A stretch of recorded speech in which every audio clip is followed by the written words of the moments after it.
Peace and blessings, everyone. I am Michael B. Beckwith, the founder of the Agape International Spiritual Center. I have on my birthday hat because we're speaking into a powerful birthday, birthday, not only of the planet, but of a new world. Now, of course, we all know that the world is not the same as the planet. The planet is Gaia, it's Mother Earth, it's rainforest, it's rivers, it's oceans, it's mountains, it's living dirt. And she's alive. And her octave, her frequency, and her vibration continues to rise, inviting humanity to rise with her, to come out of fear, doubt, worry, to come out of a deep sense of separation, so that we can be in pace with the expanding frequency of the earth. But the world is something else. The world is a collection of agreements, opinions, points of view, positionalities, perceptions, beliefs that create a world via a world of view. So the world and the planet, they're not the same thing. So we're celebrating a birthday, not only of the planet rising to a higher frequency, but the birthday of a new world, a great possibility. And though we don't know the day and the time of this radical shift, it is happening. How can I say that unequivocally? Because the universe is progressive. Some would say, is the universe friendly? We say, is the universe progressive, meaning that the universe, which is the outpicturing of the universal presence, is always moving forward, always progressing, always expanding to reflect and to reveal the infinite in a way that only it can. And it is pulling us, with it, or it is creating circumstances for us to grow into the next great iteration of ourselves. So I'd like to say the period of time in which we're living, it's a time of a renaissance.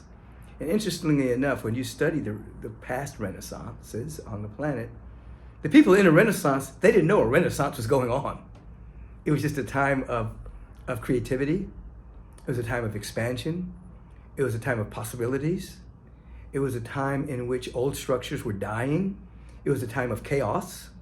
It was a time of systemic issues being brought to the surface. And at the same time that was going on, there was artistic perceptivity, mystic perceptivity that was going way beyond pathological perceptivity of separation. And then one would look back and say, oh my God, that was a renaissance. We're in a moment of renaissance right now, you see.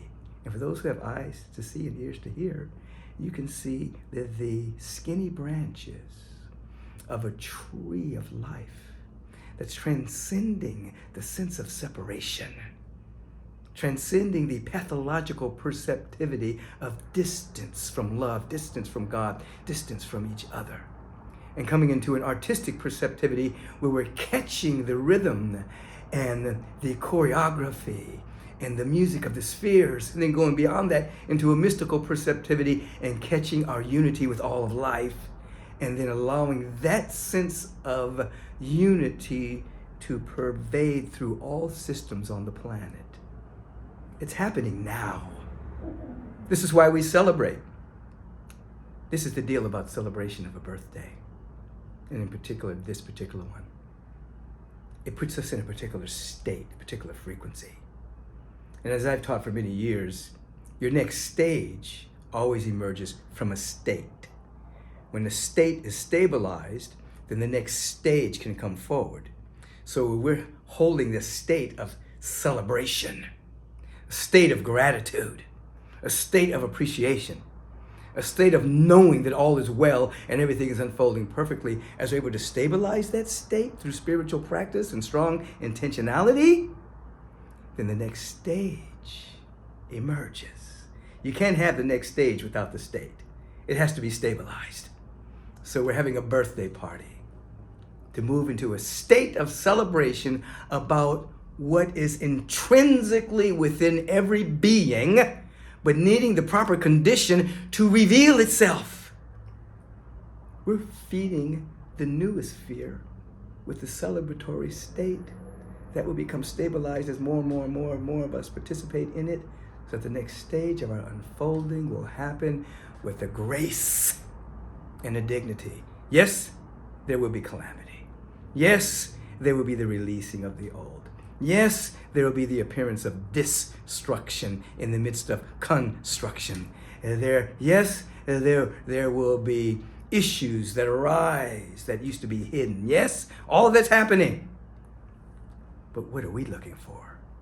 We're looking for the signs that follow states of consciousness that pull us into the next iteration of ourself. In other words, as Barbara Marx Hubbard used to remind us, we're going to shine a mirror. I think I may have said this part, but she was always talking about we're going to shine a mirror large enough that we can see all of the good being reflected back to us. We can see the good in us. We can see the possibility in us. We can see the potential in us. So that becomes our dominant perception, not what's driven by news media, which is the lowest common denominator of the human experience. But we're going to begin to see and celebrate that which is real about us, not being necessarily a new us, but a true us, that which is real and eternal. So how do we get there? We celebrate. We enter into the gates with praise and thanksgiving. We have high appreciation, and we begin to celebrate even before visible manifestation occurs, even though there is manifestation, so that it's quickened and the next stage unfolds. Happy birthday.